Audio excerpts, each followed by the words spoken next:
Depois dessa entrada triunfal, eu gostaria de anunciar para vocês que todo filme de terror tem a parte 2 e 2020 não poderia ser diferente. Bem-vindo à parte 2 do ano de 2020.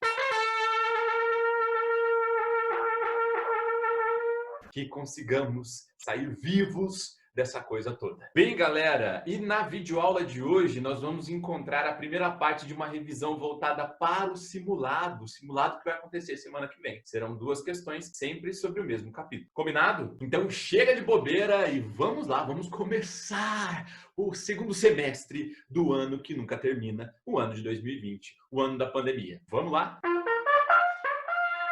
E o tema para o nosso simulado é esse daqui, ó, regimes autoritários e totalitários no período de entreguerras, ou seja, o capítulo de número 5, da página 2 até a página 14, é aquilo que você precisa estudar para fazer bem aquele simuladão, ok? Teremos uma questão sobre o nazismo e uma questão sobre o fascismo. Então estude, que tá moleza, tá fácil, você vai conseguir. Antes da gente iniciar de fato essa videoaula, eu gostaria de apresentar para vocês esse vídeo aqui, tá? Uma notícia do canal Band News, tá? Falando justamente sobre o caso de neonazistas que atacaram judeus, tá, aqui no Brasil, e que esses neonazistas eles iam ser julgados por um júri popular. Vamos assistir rapidamente a notícia? O que é esse tal de neonazismo? O que eles exaltam, né? E por que a agressão contra justamente judeus, né? Especificamente esse grupo?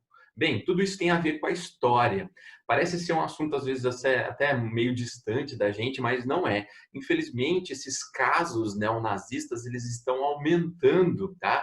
Justamente com a escalada de alguns grupos autoritários que chegaram ao poder recentemente. É tão fácil de perceber essa crescente manifestação desses grupos neonazistas que notícias como essa, que eu vou te mostrar agora, estão aparecendo. Eu gostaria de chamar muita atenção de vocês, ó, para que vocês percebam o seguinte: eu estou aqui no site da Folha de São Paulo, tá? Uma notícia que eu quero apresentar para vocês. Aparece para a gente aqui, ó, convocados por grupos neonazistas, mais de 10 mil protestam em Berlim contra isolamento social. Manifestantes usaram slogans antissemitas e símbolos proibidos pela Constituição alemã. Observe essa imagem, ok? A imagem ali do Portão de Brandemburgo, a entrada da Alemanha, né, da Berlim. A gente tem a Catedral de Berlim, a Torre da Antena, e ali próximo ao portão, percebam a quantidade de manifestantes, todos ali manifestando contra o isolamento social e sendo convocados por grupos neonazistas. Percebam que essa notícia ela foi publicada no dia 1º de agosto de 2020. Ou seja, muito recente, no mês que a gente está assistindo a essa videoaula, tá? E tá escrito aqui pra gente, ó, sem distanciamento e máscaras, milhares de pessoas saíram às ruas de Berlim nesse sábado, dia 1º, convocados pela extrema-direita para protestar contra as regras de isolamento social. A manifestação na capital alemã aconteceu em meio a uma escalada de contaminações por Covid-19 no país europeu. Um porta-voz da polícia alemã diz que cerca de 10 mil pessoas já estavam reunidas no início do protesto. Segundo a imprensa alemã, o número era esperado apenas no fim do ato. O ministro da Economia da Alemanha, Peter Altmaier, pediu recentemente sanções mais duras por violações às regras de isolamento social e ações mais firmes em casos de má conduta irresponsável por parte da população. O slogan da manifestação, olha ali, o fim da pandemia, Dia da Liberdade. No primeiro momento a gente não vê nada demais num título desse, mas o problema é que esse título, esse slogan da campanha é uma referência ao filme homônimo, ou seja, de mesmo nome, o Dia da Liberdade, que é um produto da propaganda cineasta nazista de Lenin e Stefan Enstalter, sobre o congresso do partido do Hitler em 1935. A convocação ela foi feita pelo grupo neonazista Querdenken 711, que se manifesta há semanas em Stuttgart, segundo o senador Andreas Geisel, de Berlim. Várias organizações neonazistas também pediram a participação dos apoiadores. O protesto teve ainda bandeiras, inclusive símbolos proibidos pela Constituição alemã, né, que proíbe qualquer referência ao nazismo, à exaltação do nazismo, como, por exemplo, a Reichskriegsflagge, que é a bandeira do exército nazista usada na Segunda Guerra Mundial, com a famosa Cruz do Reich, idealizado por Hitler.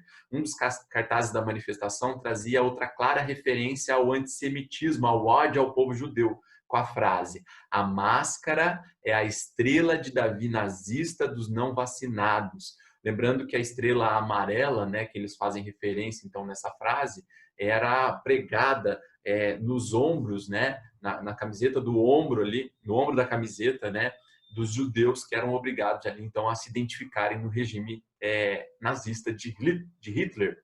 Os milhares de alemães ligados a grupos de extrema-direita expressaram sua insatisfação com medidas de proteção contra o coronavírus, com apitos, e pediram liberdade e resistência. Slogan como "a maior teoria da conspiração é a pandemia do Covid-19" também foram ouvidos, segundo a agência de notícias, a dpa, que reportou a revista Der Spiegel.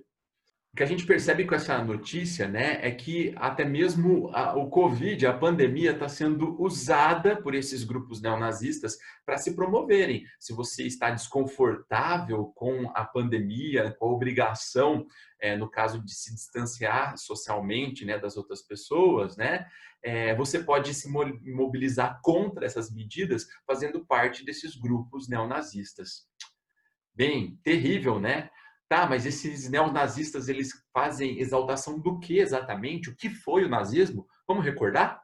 Então vamos lá, para quem ainda não lembra, né, dessas informações vinculadas ao nazismo, vamos lembrar que o nazismo ele aconteceu num momento específico da história da humanidade, conhecido como o período entre guerras, entre o ano de 18 e 39, o período entre guerras entre a Primeira Guerra Mundial e a Segunda. Nesse período, os Estados Unidos cresceu porque lucrou com a Primeira Guerra Mundial, tá? E a Europa entrou numa fase de intensa miséria e de crescimento de um sentimento nacionalista, de exaltação de elementos de sua nação, tá? Na Itália e na Alemanha, os países que faziam parte ali da Tríplice Aliança, os perdedores, os derrotados da Primeira Guerra, eles são mais penalizados, né, pelos tratados, né, de fim da Primeira Guerra Mundial, e lá nesses lugares o nacionalismo cresceu de uma forma muito mais profunda. A situação da Europa piorou ainda mais após a crise de 1929, em que a Europa tinha lá uma economia frágil, tá, que estava se recuperando pós a Grande Guerra, pós a Primeira Guerra Mundial, muito dependente dos Estados Unidos, e quando chega então a crise de 1929, o crash da Bolsa de Nova York, os Estados Unidos para de ajudar esses países, tá? E esses países mergulham ainda mais numa crise econômica. É nesse período que começam a ascender grupos radicais, né? Com cada vez mais apoiadores, com cada vez mais adeptos, e esses grupos radicais, eles pregavam a possibilidade de um retorno ao progresso, né? Se caso as pessoas se mobilizassem por um prestígio nacional. Entretanto, esses grupos radicais, eles apontavam soluções que eram consideradas muito simples. Entretanto, eles não eram nada sinceros nessas soluções, tá? Era uma forma de chegar ao poder e instaurar, né, e criar uma forma ali de dominação do povo. Esses governos, né, que se especializaram no autoritarismo, a gente chama de governos totalitários, tá? Eles são totalmente antidemocráticos, surgiram nesse período, então, da década de 1920, 1930, do entre-guerras, né? E eles podem ser tanto de direita quanto de esquerda. Entretanto, tanto o fascismo quanto o nazismo são movimentos de direita, são movimentos mais conservadores, que são contrários às reformas socialistas pregadas pelos grupos de esquerda, tá? Bem, quais são as características desses governos totalitários? Olha lá, num governo totalitário só existe um único partido, que é o partido de quem está no poder, não tem processo eleitoral, ok? E o poder executivo, tá, ligado ao presidente, ao primeiro-ministro, ele concentra todo o poder, tá? Existe a eliminação física e simbólica de tudo aquilo que é vinculado à oposição, tá? E o Estado passa a empregar a violência contra esses opositores. existe todo um sistema criado de idolatria e culto ao líder, que enquanto no nazismo existia lá o culto à figura do Führer, do Adolf Hitler, na Itália, essa idolatria ela é dirigida ao Duce, ao Benito Mussolini. Existe uma ideologia oficial no Estado e uma grande mobilização das massas através do uso da propaganda e da comunicação. Bem, mas a gente estava falando exatamente do nazismo, que é criado, no caso, na Alemanha. Na Alemanha não, na República de Weimar. Esse era o nome que a Alemanha tinha no período inicial do período entre guerras, tá? Nesse contexto ali de pós-guerra, de muita crise econômica, a Alemanha foi considerada culpada pela Primeira Guerra Mundial, foi obrigada a diminuir seus efetivos militares, a fabricar pouquíssimos armamentos, só até o calibre 38, entregar seus territórios aos inimigos, pagar indenizações aos vencedores. E lembra Alsácia-Lorena, os territórios lá que produziam carvão mineral e ferro? Bem, esses territórios foram entregues à França e a Alemanha se considerava, a República de Weimar, se considerava muito injustiçada e o Tratado de Versalhes considerado humilhante para os alemães. Na República de Weimar, se iniciou um tímido processo de recuperação econômica com muita ajuda de empréstimos estrangeiros, principalmente dos Estados Unidos. Entretanto, a crise não foi solucionada e a inflação foi aumentando. Olha lá, assim, em 1918, um pão custava 63 marcos alemães, que é o dinheiro que existia na República de Weimar. 11 anos depois, em 1929, um pão passou a custar 221 bilhões de marcos alemães, ou seja, o dinheiro alemão perdia valor, tá? A depressão de 1929 aprofundou ainda mais a crise. E nesse contexto, então, de crise, começou a surgir dois grupos, tá? Muito contrários entre si. De um lado, simpatizantes do socialismo, queriam um Estado socialista, um comunismo. E do outro lado, os apoiadores da elite, da classe média, que queriam que o grupo da extrema-direita tomasse o poder, o grupo dos mais radicais de direita. Bem, é nesse contexto que surge essa figura aí, ó, o Adolf Hitler, um austríaco que tinha lutado na Grande Guerra, e que achava o resultado da Grande Guerra injusto e culpava os inimigos internos da Alemanha pela derrota. Quem eram os inimigos da Alemanha que vivia dentro da República de Weimar? Era a esquerda comunista e os judeus. Então ele queria uma revanche contra os vencedores e uma perseguição aos comunistas, uma perseguição aos judeus. E Hitler se juntou ao Partido Nacional Socialista dos Trabalhadores Alemães. Esse partido ficou conhecido pela sua sigla, pelo seu resumo, o Partido Nazi. Esse partido, tá, o Partido Nazista, foi então responsável por uma visão mais radical da direita no período do entreguerras. Hitler, em 1923, ele organizou uma tentativa de golpe de Estado, ou seja, ele tentou tomar o poder na Alemanha sem ser por meio das eleições. Acabou preso e na cadeia escreveu esse livro aqui, Mein Kampf. O livro Mein Kampf, Minha Luta, Hitler descrevia ali a sua vida e descrevia também os seus ideais. Essas ideias, né, presentes nesse livro serviram de base para a criação do nazismo na Alemanha. Nesse livro fica clara, por exemplo, a ideia de Hitler de que existe uma superioridade com uma raça específica, que é a raça ariana, um pensamento extremamente equivocado, categorizando os seres humanos entre raças superiores e inferiores. Ficou claro também a ideia do antissemitismo, do ódio ao povo judeu, do anticomunismo. Por isso que é muito importante a gente perceber que o nazismo não é de esquerda, né? Como é que pode ser de esquerda e ser anticomunista? Não é possível, tá? O nazismo é um movimento autoritário de direita.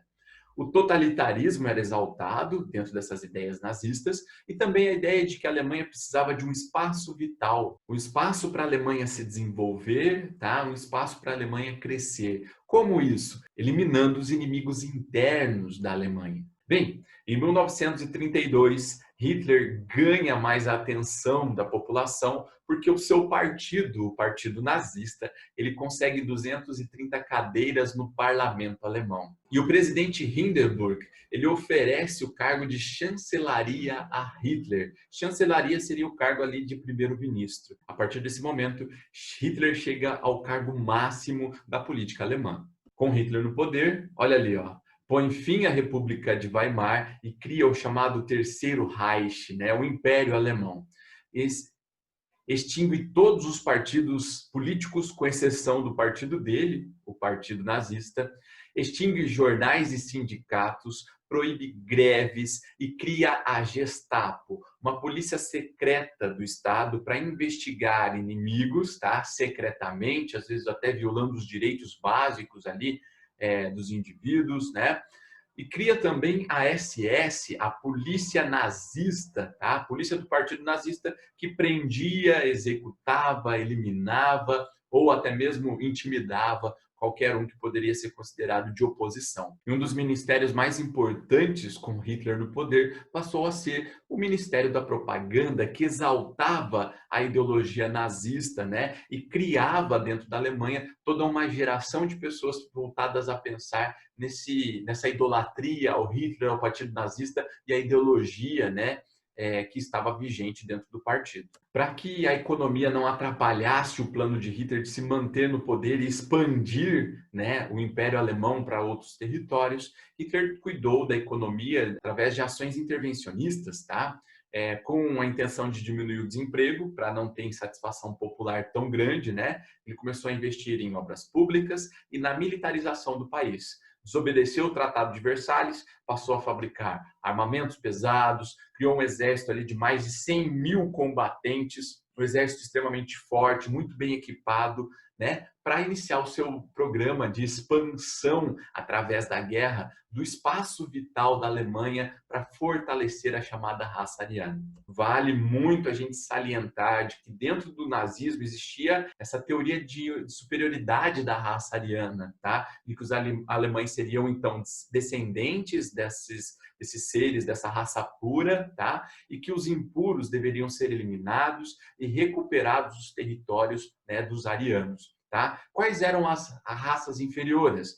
Os povos nocivos às sociedades que deveriam ser eliminados seriam lá judeus, ciganos, negros, deficientes físicos e intelectuais. E o antissemitismo, o ódio aos judeus, ele já até existia na Alemanha. Só que a novidade é que agora essa eliminação, tá, do povo judeu era organizado e sistematizado pelo Estado nazista. Bem, galera, para a videoaula de hoje é só isso aqui, tá? Segue uma pequena lista de exercícios para vocês responderem, tá? E qualquer dúvida, por favor, me comunique. Um beijo e até a nossa próxima videoaula.